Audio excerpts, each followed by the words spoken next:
सबसे पहले हमने इंटेंसिटी निकाली थी सेंट्रल पॉइंट पे। सेंट्रल पॉइंट पे पाथ डिफरेंस की वैल्यू 0 थी। जो भी रेज हमारी, जो हमारा वेव फ्रंट है जो कि एक्सपोज्ड हो रहा है इस स्लिट में, ए बी स्लिट में, तो उसकी वजह से जो पाथ डिफरेंस था एक्सट्रीम पॉइंट्स या फिर कोई भी सिमेट्रिकल पॉइंट्स हम अपर या लोअर हाफ में से ले रहे थे, तो जीरो ओ के ऊपर पाथ डिफरेंस की वैल्यू 0 थी। तो इट मीन्स जब पाथ डिफरेंस 0 होता है वेव्स के बीच में, उस समय हमें सेंट्रल मैक्सिमा ऑब्जर्व होता है या फिर मैक्सिमम इंटेंसिटी का पॉइंट हमें ऑब्जर्व होता है, and that point was oh.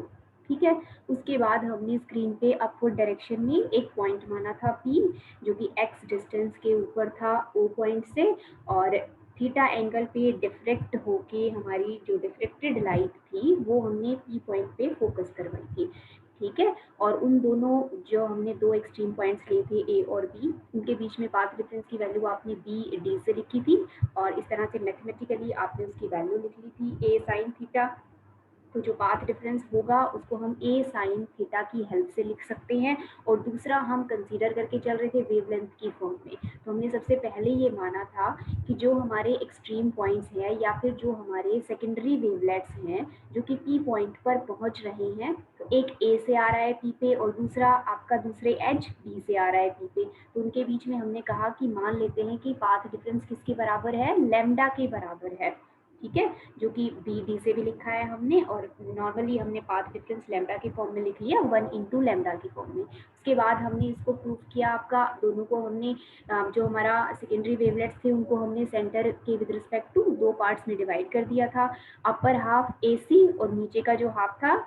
C B या फिर बी सी। इन दोनों में से जो भी वेव्स हमारी पी पर पहुंच रही थी, हमने कहा था कि मान लेते हैं कि अपर हाफ से जो वेव पहुंच रही है उसका पाथ डिफरेंस लैम्डा बाई 2 है, और लोअर हाफ से जो पहुंच रही है वो भी लैम्डा बाई 2 पाथ डिफरेंस के साथ पहुंच रही है। ठीक है।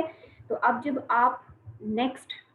पॉइंट जब आप लोगे, इसको जनरलाइज करने के लिए नॉर्मली हम इस तरह से कर रहे हैं आपका, तो जनरलाइज करने के लिए 1 इंटू लैम्डा हमने कंसीडर कर लिया इंटीग्रल मल्टीपल की फॉर्म में। जस्ट मिनट, एक कॉल आ रही है।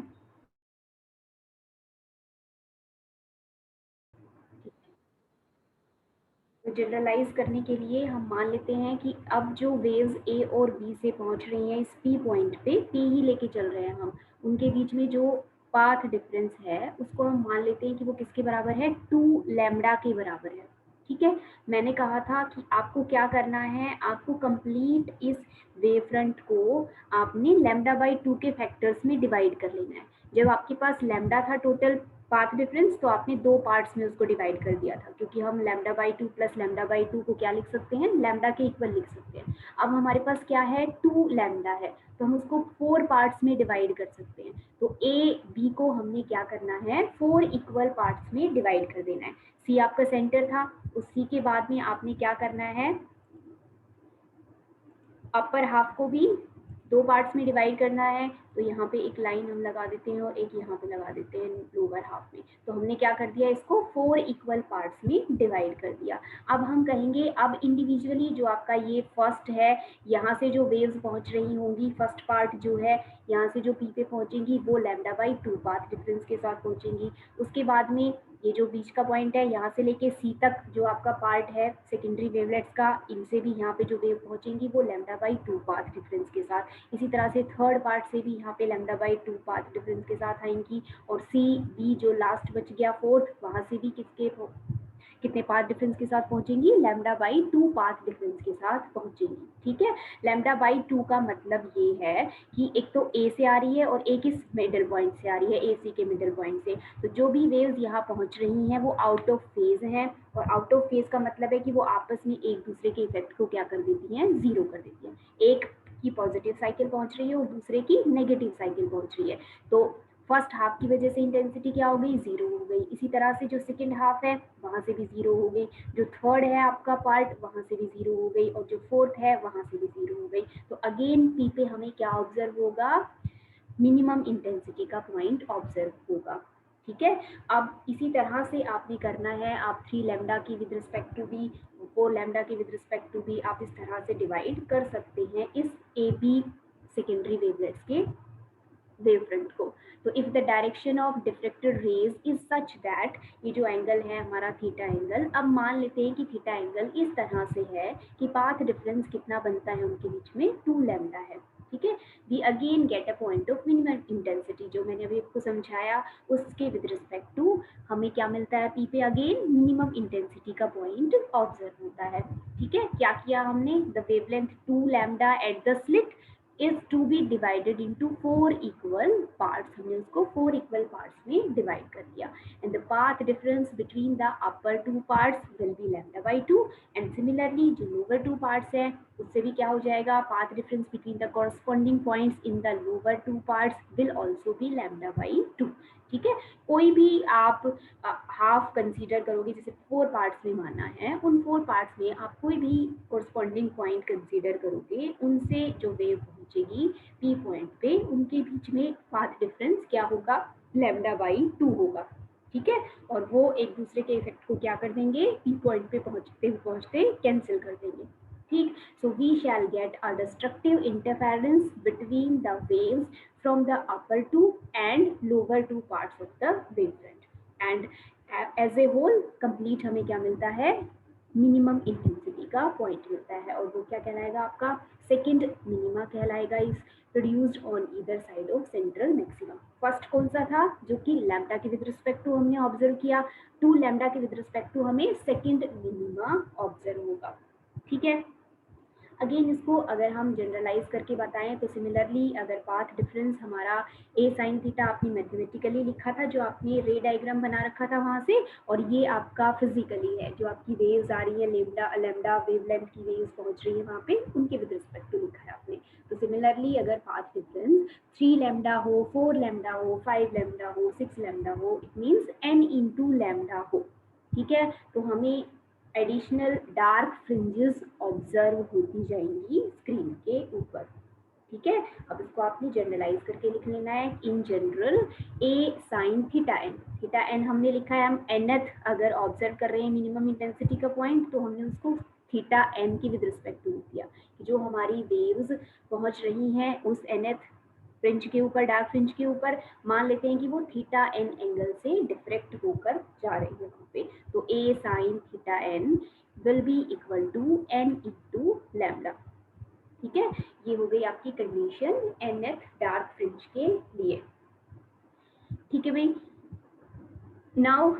The value of theta n becomes, जो आपकी यहाँ से थीटा एन की वैल्यू है, इसको आप किस तरह से लिख सकते हो, ये आपकी वेरियस वैल्यूज हो जाएंगी। फर्स्ट के with respect to theta one कहलाएगी, जो आपने लैम्डा लिया था, उसके विद रिस्पेक्ट टू जो एंगल है वो थीटा वन हो जाएगा, 2 लैम्डा के with respect to theta two हो जाएगा, 3 लैम्डा के with respect to theta three हो जाएगा। एन की वैल्यू आपकी 1 2 3 जो भी आप ऑर्डर का डार्क फ्रिंज देख रहे हैं उसके विद रिस्पेक्ट टू आप इस तरह से एंगल्स को लिख सकते हैं। Now for the value n is equal to 0, अगर हम n को 0 पुट करते हैं, देखिए यहाँ पे हमने n को 0 पुट नहीं किया, क्योंकि 0 की विद रिस्पेक्ट टू जब आपके एंगल की वैल्यू क्या थी, जो डिफ्रेक्टेड रेज जा रही थी वो अगर 0 पाथ डिफरेंस और 0 फेज डिफरेंस के साथ आगे ट्रेवल कर रही थी, तो हमें क्या दिखाई दे रहा था स्क्रीन के ऊपर, मैक्सिमम इंटेंसिटी का पॉइंट ऑब्जर्व हुआ था, ठीक है। इसको आपने किस तरह से एक्सप्लेन किया है, क्योंकि आपको सेंटर में ब्राइट फ्रिंज दिखाई दे रही थी, ठीक, तो उस वो जो फ्रिंज हमें फिजिकली ऑब्जर्व हो रही थी उसको एक्सप्लेन हमने करना चाहा ग्राफिकली, जो हमने डायग्राम बनाया ना मैथमेटिकली रे डायग्राम, उसकी हेल्प से हम उसे एक्सप्लेन कर रहे थे, और हमने देखा कि भी मैथमेटिकली जो भी रेज इस पॉइंट पर पहुंच रही हैं उनके बीच में जो पाथ डिफरेंस है वो सेम पाथ ट्रेवल करके आती है। हम कोई भी कोरस्पॉन्डिंग पॉइंट माने जो हमारा सेकेंडरी वेवलेट है वहां पे कोई भी पॉइंट माने कोरस्पॉन्डिंग पॉइंट, उन सभी के बीच में पाथ डिफरेंस की वैल्यू 0 है, तो पाथ डिफरेंस 0 है, इसका मतलब फेज डिफरेंस भी 0 है। तो n is equal to 0, theta n की वैल्यू क्या होती है आपकी 0 होती है, which corresponds to point O on the screen, and that point represents a maximum intensity point, और सेंटर में होता है, सबसे ज्यादा ब्राइट इंटेंसिटी के साथ होता है, ब्रॉड होता है, इसलिए हम उसको क्या कहते हैं, सेंट्रल मैक्सिमा भी कहते हैं। और यहाँ पे जब आप एंगल्स लिखोगे इसमें आप 0 इंक्लूड नहीं करोगे, ठीक है। सेकेंडरी मैक्सिमास जब हम लिखेंगे वहां पे भी हम 0 नहीं लिखेंगे, वहां पे हम किससे शुरू करेंगे, आपका 1 से ही शुरू करेंगे, ठीक, 0 के विद रिस्पेक्ट टू आपको सेंट्रल मैक्सिमा दिखता है, जिसको हम प्राइमरी मैक्सिमा भी कहते हैं। तो प्राइमरी मैक्सिमा के लिए आपने इसको छोड़ दिया है n इज इक्वल टू 0 को, बाकी आप 1 से शुरू करोगे, मैक्सिमा के लिए भी और मिनिमा के लिए भी। ठीक है भाई, तो इस तरह से हमने ये पूरा एक्सप्लेन किया आपका कि अगर आपका path difference integral multiple of lambda होता है तो हमें स्क्रीन पे मिनिमम इंटेंसिटी का पॉइंट दिखाई देता है। इसके अलावा अगर path difference odd integral multiple हो लैम्डा बाई 2 का, ओड का मतलब आप समझ गए, अभी तक आपके पास इवन इंटीग्रल मल्टीपल था, सबसे पहले केस में आपने 2 पार्ट्स में डिवाइड किया था, आपके पास 2 लैम्डा बाई 2 थे, उससे अगले केस में आपने 4 पार्ट्स में डिवाइड किया था तो आपके पास 4 लैम्डा बाई 2 थे। अब अगर आपके पास 3 लैम्डा बाई 2 होते, 3 पार्ट्स में अगर आपने डिवाइड किया होता लैम्डा बाई 2 और lambda by 2, it means 3 lambda by 2 अगर पाथ डिफरेंस हो आपकी वेव्स के बीच में, तो इसका मतलब क्या हो गया, फर्स्ट जो पार्ट है लैम्डा बाई 2 वहां से इंटेंसिटी 0 हो गई, सेकंड जो है वहां से 0 हो गई, लेकिन जो आपका थर्ड बच जाएगा उनके बीच में उसकी वजह से आपकी कोई ना कोई इंटेंसिटी की वैल्यू होगी उस पॉइंट के ऊपर। ठीक है, तो वो जो एक ओड आपके पास रिमेनिंग रह जाता है, उस ओड की वजह से कोई ना कोई इंटेंसिटी की वैल्यू आपकी एग्जिस्ट करेगी। ठीक है, ये हम बोल किस तरह से रहे हैं, जैसे आपका वेव फ्रंट था ए बी, उसको आपने 3 पार्ट्स में डिवाइड किया, हम जब कोरस्पॉन्डिंग पॉइंट कहते हैं, जैसे ये आपका क्या था, ए पॉइंट था, ये हमारा लोअर पॉइंट है बी पॉइंट। ठीक है, एक तो हम एंड्स की बात करते हैं, एंड जिसका विद रिस्पेक्ट टू आप टोटल पाथ डिफरेंस कहते हो, उसके बाद मैं कह रही हूँ कोरिस्पॉन्डिंग पॉइंट, तो अगर यहाँ पे मैंने ए लिया है, इसका कोरिस्पॉन्डिंग पॉइंट लोअर हाफ में से जहाँ से आपका सेकेंड पार्ट शुरू हो रहा है ना, यहाँ पे इसका कोरिस्पॉन्डिंग पॉइंट होगा, तो एक वेव आपकी यहाँ से जाएगी पी पे और दूसरी इस पॉइंट से जाएगी, जो भी आपका पॉइंट है पी वहाँ पे। ठीक है, तो इन दोनों की बात कर रहे हैं, तो यहाँ से और यहाँ से फर्स्ट हाफ और सेकेंड हाफ में से जो भी पी पे पहुंचेगी वो आपस में एक दूसरे की इंटेंसिटी को कैंसिल कर देगी। ठीक, तो आपके जो 2 अपर वाले हाफ है, यहाँ से तो इंटेंसिटी बिल्कुल 0 हो जाएगी, लेकिन जो रिमेनिंग रह जाएगा ना थर्ड पार्ट, उसकी वजह से कोई ना कोई इंटेंसिटी की वैल्यू एग्जिस्ट करेगी उस पर्टिकुलर पॉइंट पे। आप यहाँ पे इसका मिडल पॉइंट लो और इसका कोरस्पॉन्डिंग पॉइंट नेक्स्ट का मिडल पार्ट होगा, तो यहाँ से जो भी इंटेंसिटी बनेगी वो भी क्या हो जाएगी, हमारी 0 के बराबर हो जाएगी, क्योंकि उन दोनों के बीच में अगेन पाथ डिफरेंस कितना होगा, लैम्डा बाई 2 होगा और फेज डिफरेंस पाई होगा। ठीक है भाई, आई होप ये चीज़ आपको क्लियर हो गई जो मैं आपको समझाना चाहती थी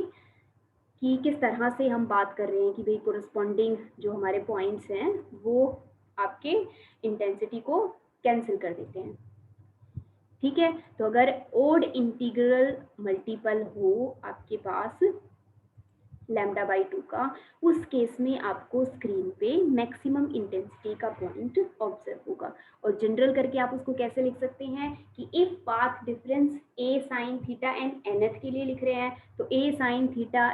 n अगर 2n प्लस 1 लैम्डा बाई 2 इस ऑर्डर का हो, तो मुझे क्या दिखेगा, आपका मैक्सिमम इंटेंसिटी का पॉइंट दिखाई देगा, जिसको कि हम सेकेंडरी मैक्सिमास कह रहे हैं। और n की वैल्यू अगेन देखिए यहाँ पे 1 2 3 लिखी है, स्पेशली यहाँ पे मेंशन भी कर दिया है कि n के नॉट भी इक्वल टू 0, क्योंकि n इज इक्वल टू 0 किसके विद रिस्पेक्ट टू है, सेंट्रल मैक्सिमा के विद रिस्पेक्ट टू है। ठीक है, और जो इंटेंसिटी पैटर्न अगर हम यहाँ से पोजीशन निकालें मैक्सिमा की या मिनिमा की, जो आपने एक्सप्रेशन लिखी है ना ए साइन थीटा एन, यहाँ से आप एन की वैल्यू पुट करते जाओ, थीटा 1 थीटा 2 थीटा 3 आप इस तरह से कैलकुलेट करो, और एज जो डिफ्रेक्टेड लाइट होती है वो बहुत स्मॉल एंगल से डिफ्रेक्ट होकर जाती है, तो साइन थीटा को हम किससे रिप्लेस कर सकते हैं, थीटा से रिप्लेस कर सकते हैं। तो यहाँ पे नीचे एक्स एक्सिस पे हम थीटा की वैल्यूज नॉर्मली रिप्रेजेंट करते हैं, तो ये आपकी थीटा की वैल्यूज लिखी हुई है। ठीक है, साइन थीटा भी वही है और थीटा भी वही है, क्योंकि for small angle theta sine theta can be written as theta. ठीक है, फर्स्ट के लिए जब आप first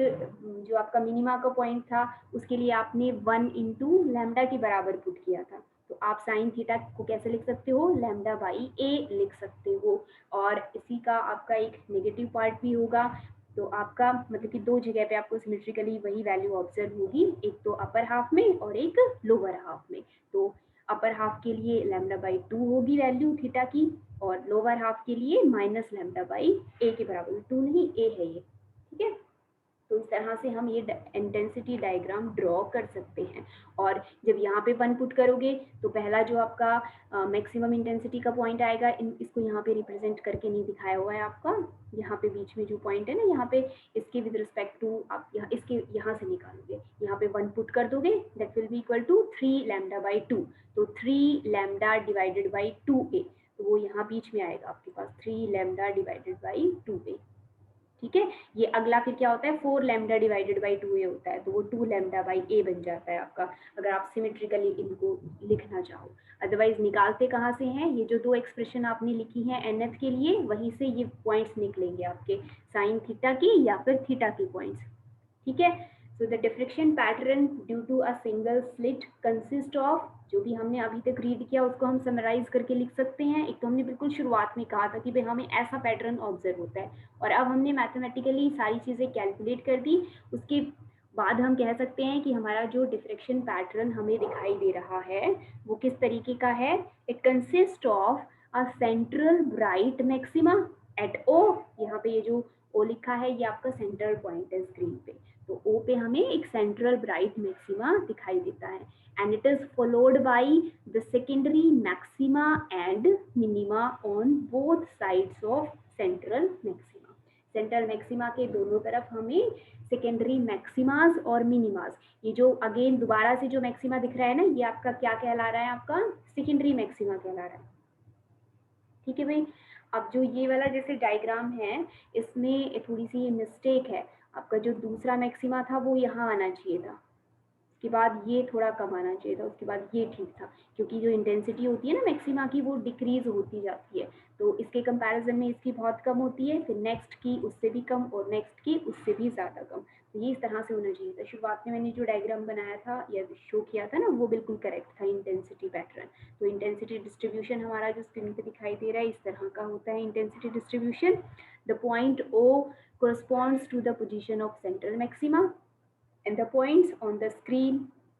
for which the path difference between points A and B, A और B क्या है, एक्सट्रीम पॉइंट है आपकी स्लिट के, उनके बीच में अगर पाथ डिफरेंस लैम्डा हो, 2 लैम्डा हो, 3 लैम्डा हो, तो उसके विद रिस्पेक्ट टू आपको क्या मिलते हैं, पोजीशन ऑफ मिनिमाज मिलते हैं। और सेकेंडरी मैक्सिमाज हमें किसके विद रिस्पेक्ट टू ऑब्टेन होते हैं, 3 लैम्डा बाई 2 हो पाथ डिफरेंस, या 5 लैम्डा बाई 2 या 7 लैम्डा बाई 2, यहाँ पे वैल्यूज पुट कर दी हैं आपकी 1 2 3, ठीक है भाई। तो ये आपका जो इंटेंसिटी डायग्राम है ना उसको एक्सप्लेन किया है यहाँ पे। And intensity falls off rapidly as we move outwards from the point O, हम अगर बहुत ज़्यादा दूर जाते हैं ओ पॉइंट से तो इंटेंसिटी हमारी रैपिडली क्या हो जाती है, ज़ीरो हो जाती है, मतलब कि डार्कनेस में मिल जाती है आपकी। तो जो शुरुआत में हमने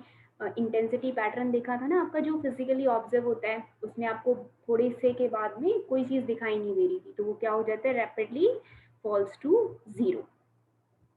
ठीक है। तो ये होगी आपकी पूरी फिजिकल एक्सप्लेनेशन, और हमने उसको रे डायग्राम की हेल्प से एक्सप्लेन कर दिया, ठीक है। अब इसके बाद में आपका जो सेंट्रल मैक्सिमा हमें दिखता है ना, उस सेंट्रल मैक्सिमा का आपको क्या निकाल के दिखाया हुआ है कि उसकी विड्थ कितनी होती है और वो किस किस चीज़ पर डिपेंड करती है। तो वो कैलकुलेट करने के लिए हमने क्या कहा कि मान लेते हैं कि जो हमारा लेंस है, दिस इज नॉट L1, ये L2 है, जो कि आपका स्लिट और स्क्रीन के बीच में रखा हुआ होता है ना, वो वाला लेंस है, ये मैं करेक्ट कर दूंगी आपका, ये 2 है नॉट 1। तो if lens L2 is very near to the slit, या तो वो बहुत ही नियर रखा हुआ हो स्लिट के, या फिर वो बहुत ही नियर रखा हुआ हो, या फिर दूसरी चीज, इसी चीज को हम कैसे कह सकते हैं कि स्क्रीन हमारी बहुत दूर रखी हुई हो लेंस से, उस पर्टिकुलर सिचुएशन में आपका जो डायग्राम है, उस डायग्राम में जो हमने एक्स लिया था, एक तो हमने माना था कोई भी पोजीशन ऑफ मैक्सिमा या मिनिमा हम एक्स से लिख रहे थे, और दूसरा हम कहते हैं कि भाई ये जो लेंस है L2, ये जाके किसके ऊपर, फोकस के ऊपर जाकर लाइट हमारी क्या करता है, फोकस करता है स्क्रीन पे, तो स्क्रीन उसके फोकल पॉइंट पे रखी हुई होती है। और अगर हम स्क्रीन के बिल्कुल बहुत दूर डिस्टेंस पे रखें लेंस L2 को, और किसके पास में, स्लिट के बिल्कुल पास रखें, तो अप्रॉक्सीमेटली जो आपकी अपर्चर या स्लिट और स्क्रीन का जो डिस्टेंस है उसको हम फोकल लेंथ से एक्सचेंज कर सकते हैं। तो वो जो बीच में जो थोड़ा सा सेपरेशन था लेंस और स्लिट के बीच में, उसको हम नेग्लेक्ट कर सकते हैं और टोटल डिस्टेंस को हम किससे रिप्रेजेंट कर सकते हैं, एफ से रिप्रेजेंट कर सकते हैं। और जो एंगल है आपका थीटा, साइन थीटा, को आप किस तरह लिख सकते हो, फिर एक्स बाई एफ की फॉर्म में लिख सकते हो, परपेंडिकुलर डिवाइडेड बाई बेस। तो एक्स तो हो गया आपका ये वाला डिस्टेंस, थीटा एंगल के ऊपर आपकी रेज जा रही थी, और ये डिस्टेंस हम कह रहे हैं कि किससे क्या लिखा हुआ है हमने, एफ लिखा हुआ है। तो इस एक्स और एफ की हेल्प से आप थीटा की वैल्यू लिख सकते हो। Sine theta can be written as x divided by f, ठीक है, जिसमें कि एफ क्या है, फोकल लेंथ है लेंस की, एंड एक्स है जो डिस्टेंस है आपका, जो ओ और रिक्वायर्ड पॉइंट पी है उसके बीच में सेपरेशन है ऑन द स्क्रीन, ठीक है। And also the distance of secondary minima, इसी को ही हम क्या कह रहे थे, जब हम फर्स्ट के विद रिस्पेक्ट टू कहते हैं, हम 1 × लैम्डा के विद रिस्पेक्ट टू बात कर रहे हैं, तो उस केस में हमें क्या दिखता है, वहाँ पे सेकेंडरी मिनिमा हमें वहाँ पे ऑब्जर्व होता है,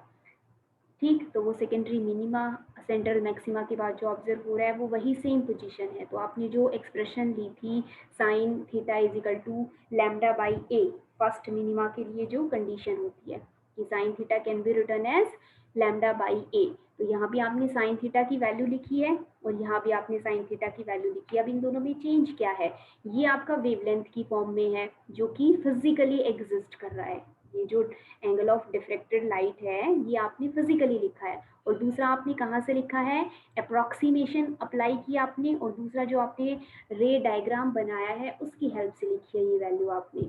ठीक है। इनमें फैक्टर्स आपके डिफरेंट डिफरेंट यूज हो रहे हैं, इसमें फोकल लेंथ यूज हो रही है और पोजीशन यूज हो रही है, इसमें आपका वेवलेंथ यूज हो रही है और स्लिट की विड्थ यूज हो रही है। तो दो डिफरेंट डिफरेंट आपके फॉर्मूले हमने इस वजह से लिखे हैं क्योंकि जो भी फैक्टर्स आपके इंक्लूडेड हैं इस फिजिकल फिनोमिना में, हम उनको क्या कर सकें, एक दूसरे के साथ कंबाइन कर सकें। तो अब क्या करेंगे हम, लेफ्ट हैंड साइड हमारा इक्वल है तो राइट हैंड साइड को भी हम क्या कर सकते हैं, इक्वेट कर सकते हैं। So x by f can be written as lambda by a. X क्या है इसके अंदर, position of first secondary minima, ये वाली पोजीशन है, फर्स्ट सेकेंडरी मिनिमा की पोजीशन है ये। तो आपके पास x की वैल्यू है, आप इसको 2 टाइम्स कर दो तो 2x किसके बराबर हो जाएगा, width of secondary, sorry secondary नहीं, सेंट्रल मैक्सिमा की विड्थ निकल के आ जाएगी। तो इसलिए हमने इसको इक्वेट किया है। तो from this equation x can be written as lambda into f divided by small a, ठीक है। Hence the width of central maxima will be equal to 2 times of x, और अब जो भी आपने निकाला उसको क्या कर दोगे आप, 2 टाइम्स लिख दोगे कि 2x is equal to 2 lambda f divided by a। तो ये आपके पास क्या आ गई, विड्थ ऑफ सेंट्रल मैक्सिमा आ गई, और वो विड्थ किस किस चीज पर डिपेंड कर रही है, वेवलेंथ पे डिपेंड कर रही है, फोकल लेंथ पे डिपेंड कर रही है, आपका जो सेकंड लेंस है, और स्लिट की जो अपर्चर है या फिर स्लिट की जो विड्थ है उसके ऊपर डिपेंड कर रही है। तो भी इस सभी को हमने कैसे लिखना है, आपका वर्ड्स की फॉर्म में हमने इसको एक्सप्लेन करना है कि the width of central maxima, जो सेंट्रल मैक्सिमा की विड्थ है वो क्या है, proportional to lambda, lambda is wavelength of light. It means अगर आप व्हाइट लाइट यूज करते हो उस केस में रेड लाइट के विद रिस्पेक्ट टू अगर आपको सेंट्रल मैक्सिमा दिख रहा है तो उसकी विड्थ ज्यादा होगी क्योंकि वेवलेंथ रेड के लिए ज्यादा होती है, और वॉयलेट की विद रिस्पेक्ट टू अगर आपको दिखाई दे रहा है सेंट्रल मैक्सिमा तो उस केस में उसकी विड्थ क्या होगी, कम होगी। और जो बीच के जो आपके नंबर्स हैं उनमें इसी तरह से रेड एंड से जब वॉयलेट एंड की तरफ अगर आप आते हो तो विड्थ आपकी धीरे धीरे डिक्रीज होती जाएगी। अब मैंने ये जो बात कही कि रेड के विद रिस्पेक्ट टू अगर दिख रहा है, ठीक है, क्योंकि जो आपकी एक्सप्रेशन है मैक्सिमा की या मिनिमा की, अगर कोई वेवलेंथ मैक्सिमा की इक्वेशन को सेटिस्फाई करती है तो ही हमें वो ऑब्जर्व होती है, अगर वो मिनिमा की कंडीशन को सेटिस्फाई करेगा तो आपको ऑब्जर्व नहीं होगा, ठीक है। दैट्स वाई हमने इसको इस तरह से समझाया कि रेड लाइट के लिए विड्थ ज्यादा होगी, वॉयलेट के लिए विड्थ कम होगी, and the width of central maxima is inversely proportional to slit width, small a के इनवर्सली प्रोपोर्शनल है। तो इसका मतलब क्या हो गया कि the width of central maxima is more for a narrow slit, जितनी नैरो स्लिट आप लोगे उतना ही ब्रॉड आपको मैक्सिमा दिखाई देगा। अगर आप बहुत ज्यादा नैरो ले लोगे तो आपको स्क्रीन के ऊपर इतना ब्रॉड मैक्सिमा दिखाई देगा कि वो जो सेकेंडरी मिनिमास और मिनिमा और मैक्सिमा है ना वो आपको दिखाई ही नहीं देंगे। तो एक रिक्वायरमेंट होती है ये आपकी कि जो स्लिट विड्थ है वो क्या होनी चाहिए, कंपैरेबल होनी चाहिए वेवलेंथ ऑफ लाइट के। तो ये कंडीशन अगर सेटिस्फाई होती है उसी केस में हमें डिफ्रेक्शन या फिर इंटरफेरेंस फिनोमिना ऑब्जर्व होते हैं। जब हम इंटरफेरेंस पढ़ रहे थे तब भी हमने ये बात कही थी कि यस ऐसे ही निकाली थी हमने फ्रिंज विड्थ की वैल्यू, बीटा की वैल्यू, और हम कह रहे थे कि भाई ये स्मॉल डी के इन्वर्सली प्रोपोर्शनल होती है। तो स्मॉल डी को हम अपनी मर्जी से स्मॉल स्मॉल स्मॉल ऐसे नहीं कर सकते, हम उसको इतना स्मॉल करके ही पैटर्न ऑब्जर्व कर सकते हैं जब तक कि वो लैम्डा के कंपैरेबल हो, ठीक है। अदरवाइज आप जैसे जैसे डिक्रीज करते जाओगे सेंट्रल मैक्सिमा की विड्थ इस सिचुएशन में आपकी इंक्रीज होती जाएगी, ठीक। And the diffraction pattern consist of alternate dark and bright bands with monochromatic light. और अगर आप व्हाइट लाइट यूज करोगे तो with white light central maxima is white, जो हमारा सेंट्रल मैक्सिमा दिखेगा। व्हाइट क्यों दिखाई देगा, क्योंकि चाहे जितनी भी वेवलेंथ है 7 वेवलेंथ है, लेकिन हर एक वेवलेंथ के लिए जो वेव ओ पे पहुंचेंगी उनका पाथ डिफरेंस क्या है, 0 के बराबर है। और 0 है तो वो कंडीशन किसकी है, मैक्सिमा की कंडीशन है। तो इसी वजह से वहां पे हमें व्हाइट बैंड दिखाई देगा, सारे कलर्स मिलके क्या बनाएंगे, व्हाइट बना देंगे। और उसके ऊपर और नीचे आपको कुछ कलर्ड बैंड्स दिखाई देंगे, ठीक है। Now again from the equation, जो हमने अभी इक्वेशन ऊपर निकाली थी, sine theta is equal to lambda by a. अगर जो आपकी स्लिट है वो बहुत ही नैरो हो, जो मैंने अभी भी बात कही थी आपको कि स्लिट हमारी क्या हो, बहुत नैरो हो, तो साइन थीटा की वैल्यू क्या हो जाती है, बहुत लार्ज हो जाती है। और जो थीटा होगा, साइन थीटा अगर लार्ज है तो थीटा भी हमारा क्या हो जाता है, बहुत ही लार्ज। मतलब कि जो डिफ्रेक्टेड लाइट है वो बहुत ज़्यादा डिस्टेंस पे जाके आपकी मिलेंगी स्क्रीन पे, और जो हमारा फील्ड ऑफ व्यू होगा उसमें हमें कुछ भी दिखाई नहीं देगा, हमें सिर्फ सेंट्रल मैक्सिमा दिखाई देगा। ऐसा तो नहीं होता कि बहुत बड़ा आपका जो अपर्चर होता है आई लेंस का होता है वो बहुत स्मॉल होता है, तो जितना अपर्चर होता है हमें सिर्फ उतना ही पोर्शन दिखाई देगा स्क्रीन का, ठीक है। Hence, distinct diffraction maxima and minima are produced on both side of O with narrow slit. Narrow slit कितनी narrow slit हो, comparable to wavelength of light. ठीक है भाई, तो this is all about diffraction at single slit. तो diffraction at single slit का पूरा जो आपका physical explanation था ये हमने complete कर लिया है। अब इसके बाद में हम intensities की value calculate करेंगे, that we will discuss in our next class.